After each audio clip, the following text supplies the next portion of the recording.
大家好，今次嘅影片咧會講2021年嘅 DSE 試題數學卷1第12題，係關於多項式嘅除法除法算式嘅題目。咁題目咧分咗做藍色同黃色啦。你見到我將題目咧分咗做兩隻顏色嘅，第一句咧就 highlight 咗做藍色，就係 P(x) 咧可以被 x 減5整除，然之後中間有個句號，有個句號話俾你聽咧，其實就係將個題目嘅指令咧就分開啦。黃色嗰句咧就會係俾咗個除式你，同埋俾咗雙式，同埋俾咗餘式你啦。咁所以咧，其實呢度咧呢係兩句嚟嘅，咁就有兩個指令俾你。咁第一樣我哋會做嘅咧，其實就係用黃色嗰句咧就列一個多項式出嚟，然之後咧就列咗出嚟之後咧就可以用藍色嗰句啦，就將佢個 x 代做5咯，然之後就等於0，呢度咧就會用個餘式定理啦。咁所以第一步我哋會做咧，其實就係用黃色一句列出 P(x) 嘅樣子 ，P(x) 咧就應該會等於 x 2次加 x 加1括號咯，再乘翻 2x 減37，再加翻 cx 加 c 減1。呢度咧其實就用咗除法算式 division algorithm 嘅除式乘以雙式，再加翻餘式咧係會等於被除式啦。咁跟住咧，我哋就會用藍色嗰句啦，用翻餘式定理將 x 代做5，因為係整除，咁所以餘數係0。咁餘式定理咧就會得到咧 P(x) 等於5啦。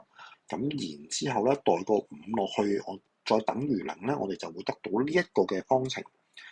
簡化呢個方程咧，我哋會得到6c 加402等於0啦。然之後就會出到個 c 咧係-67啦。咁 part A 3分就計完啦。咁 part B 咧就會叫我哋去證明 x 加3咧係 P(x) 嘅因式。咁呢度咧就會用因式定理咧，我哋去證明啦。叫得你證明咧，其實都一定會用到因式證明到佢係因式噶啦。咁我哋用因式定理咧，將 x 等於-3咧代落 P(x) 嗰度，然之後咧就等於0啦，就可以話佢係因式。咁所以咧下一步咧，我就會將P(x) 抄一次啦。咁但係咧個 x 咧就會改咗做-3，記得啲括號要加翻啦。咁然之後咧，雖然話都好肯定佢係0嘅咧，叫得你證明佢就應該係0啦，然之後係因式啦。咁但係希望大家都撳一撳計數機啦。咁一個步驟係驗算，睇下你個 part A 個 C 係咪真係-67嚟嘅？如果你呢度代落去不是0嘅話，即係可能你個 part A 咧係計錯咗啦。咁所以咧，希望你都可以當係一個驗算咁計翻佢係唔係0，然之後咧就肯定自己攞齊啲分數啦。咁所以跟住嘅步驟咧就要寫呢兩個啦，寫翻因式定理。跟住咧就 x 加3咧係 P(x) 嘅因式。跟住 part C 啦，咁就係呢條咧比較麻煩困難嘅地方啦，就會講咧俾咗個方程你 P(x) 等於0嘅根咧係咪所有根都係實數？咁所以咧跟住我哋要考慮嘅就唔係多項式啦，就變咗一個方程，我哋將 P(x) 要等於0啦。咁點做咧？咁其實有啲同學就話啦，會將啲因式乘開佢啦，然之後咧做個長除。咁但係我自己咧就唔太中意做長除嘅。咁所以跟住咧我就會用以下嘅方法。我哋需要知道啦成個題目俾咗幾多個 P(x) 嘅因式你，同埋成個 P(x) 嘅多項式，而家 P(x) 等於0就係一個方程啦。呢個方程佢係幾多次嘅方程啦？咁第一樣我哋要知道嘅，到底 P(x) 俾咗幾多個因式我哋啦？藍色嗰句其實就俾咗 x 減5咧，可以整除，就即係話 x 減5咧係 P(x) 嘅其中一個因式。然之後 part B 咧，我哋知道咧 x 加3咧係 P(x) 嘅因式。咁所以咧，我哋知道咧其實兩個 P(x) 嘅因式噶啦。第二樣嘢我哋要知道嘅就係 P(x) 咧係一個幾多次嘅多項式。黃色嗰句咧，我哋會見到 x 2次要乘 2x 2次嘅，我哋會得到 2x 4次。咁所以咧，我哋會知道咧 P(x) 咧其實係一個4次嘅多項式，而佢有兩個因式咧係1次嘅。咁所以我哋可以將 P(x) 嘅樣子咧，除咗黃色嗰句之外咧，我哋可以假設 P(x) 嘅樣子咧就會係一個樣啦。咁呢度咧，我就將黃色嗰句咧就乘開咗啊。其實，咁我哋先將黃色嗰句乘開啦，知道 P(x) 嘅樣子原本係點樣先。咁然之後乘開佢咧就係2x 二次啦，乘開佢啦，然之後咧就再將個 x 啦乘入去後邊啦，最後咧就會得到咧兩項加埋咧就會得到 P(x) 嘅樣子咧，其實有 2x 四次加 2x 三次減35x 二次減104x 再減105啦，呢個咧係 P(x) 嘅真正嘅樣子啦。然之後我哋要計個方程咧係呢個數呢條式咧等於0啦。咁正如頭先講過啦，我哋知道 P(x) 有兩個因式啦，咁分別就係 x 減5同埋 x 加3，然之後咧佢係一個四次嘅多項式，咁所以其實我哋都可以將 P(x) 咧寫成咁嘅樣啦，就係 x 加3乘 x 減5再乘一個 2x 二次加7出嚟加 kx 加7，咁個 2x 二次加7係點樣嚟嘅咧？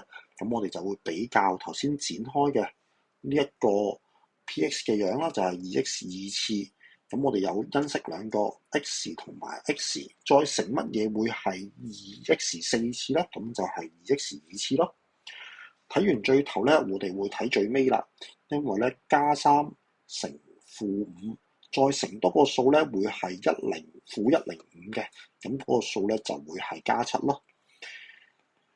好，咁所以跟住啦，我哋要知道 P(x) 嘅因式，咁我哋就要揾個 k 啦。咁個 k 點樣揾咧？其實就係將佢咧呢個 P(x) 嘅樣子咧又乘開佢啦。咁再下一步咧，我就會將 x 乘 2x 二次加 kx 加7，將佢咧就乘開寫成第一項，再將負 2x 咧再乘後邊嗰三項，得到第二項。負15咧，再乘 2x 二次加 7x 加7，得到第三項。好，我咁樣寫嘅時候咧，會見到咧，其實就將 x 三次啦、x 二次啦同 x 嘅項咧就對齊晒位啦。咁我哋做同類項加減嘅時候咧，就方便啲睇啦。咁跟住咧，我哋會比較同類項。你見到我將啲項咧，有啲部分嘅項咧由咗做藍色嘅，我哋將個焦點咧擺喺 x 三次嗰度。咁因為咧一開始用黃色嗰句，我哋展開佢嘅時候咧，得到個 x 三次嘅係數係2啦。然之後咧切咗 k 之後咧，我哋會得到 x 三次嘅係數咧係 k 減4啦。咁比較同類項嘅時候咧，我哋得到 k 減4會等於2，所以個 k 咧就會係6啦。咁所以我咁樣做咧，就避免咗做長除嗰個麻煩嘅步驟啦。咁然之後咧，就會做到個因式分解咧，係將 P(x) 咧分解做咧 x 加3啦，再乘 x 減5啦，再乘 2x 二次加 6x 加7。